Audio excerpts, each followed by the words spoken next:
যেই বাজেটে ট্যাক্স কমানো হয় সেই বাজেটও বিরোধী দল মানে না।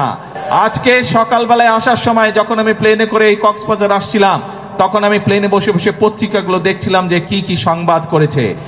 অনেকগুলো পত্রিকাতে আমি দেখলাম, পত্রিকাগুলো নিউজ করেছে প্রতিবার বাজেটের সময় নিত্য প্রয়োজনীয় জিনিসের মূল্য পরের দিনই বৃদ্ধি পায়।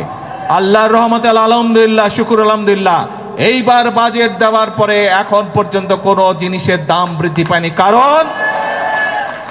কারণ চাল, ডাল, তেল, নুন সব প্রয়োজনীয় যে জিনিসগুলো আছে তার উপরে যে সকল ট্যাক্স ছিল, বর্তমান সরকার এই 2 দিন আগের বাজেটে 60টি পণ্যের উপর থেকে ট্যাক্স তুলে নিয়েছে, যাতে করে নিত্য প্রয়োজনীয় জিনিসের দাম না বাড়ে। প্রিয় ভাই বোনেরা, কারণ উদ্দেশ্য একটি, লক্ষ্য একটি, দেশের মানুষ যাতে ভালো থাকতে পারে। কিন্তু প্রিয় ভাই বোনেরা, আমরা যেমন মানুষের নিত্য প্রয়োজনীয় জিনিসের, ওষুধ, বিভিন্ন চিকিৎসার বিষয়ের ট্যাক্স কমিয়ে দিয়েছি যাতে সেগুলোর দাম কমে যায়, যাতে মানুষ স্বস্তিতে থাকতে পারে। আমরা ট্যাক্স বাড়িয়েছি কিসে? আমরা ট্যাক্স বাড়িয়েছি মদের উপরে। আমরা ট্যাক্স বাড়িয়েছি কিসে? আমরা ট্যাক্স বাড়িয়েছি সিগারেটের উপরে, যা মানুষের জন্য ক্ষতিকারক। কিন্তু আমরা সামাজিক মাধ্যম সহ বিভিন্ন নিউজের মধ্যে দেখলাম একটি খবর। সেই খবর?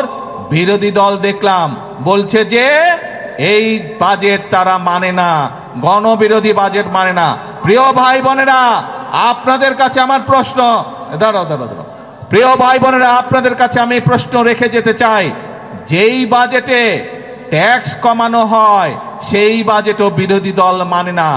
যেই বাজেটে মদের দাম বাড়ানো হয়, যেই বাজেটে সিগারেটের দাম বাড়ানো হয়, সেই বাজেটও বিরোধী দলের পছন্দ নয়। তাহলে এবার বিরোধী দলের উদ্দেশ্য বুঝতে পেরেছেন, লক্ষ্য বুঝতে পেরেছেন?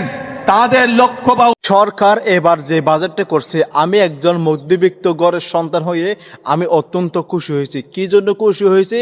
আমাদের দৈনন্দিন যে জিনিসগুলো প্রয়োজন, সেই জিনিসগুলোর উপরে সরকার এক্সট্রা ট্যাক্স বাড়ায়নি, উল্টা কমিয়ে দিয়েছে। প্রধানমন্ত্রী বলছেন, আপনারা শুনছেন। তো এই জন্য খুশি হয়েছে, অত্যন্ত খুশি হয়েছে। এখন শুধু দেখার পালা কথার সাথে কাজের কতটুকু মিল থাকে। সরকার বলতেছে আমরা কোনো ট্যাক্স বাড়িয়ে নেই, সেখান থেকে উল্টা আরও কমিয়ে দিয়েছি। সেটা অবশ্যই কার্যক্রমে দেখা যাবে। অবশ্যই সময়ের অপেক্ষা। আপনারা কে কে খুশি হয়েছেন অবশ্যই কমেন্ট বক্সে জানিয়ে যাবেন। ভিডিওটা শেয়ার করে লিখে দেখার সুযোগ করে দিবেন প্লিজ।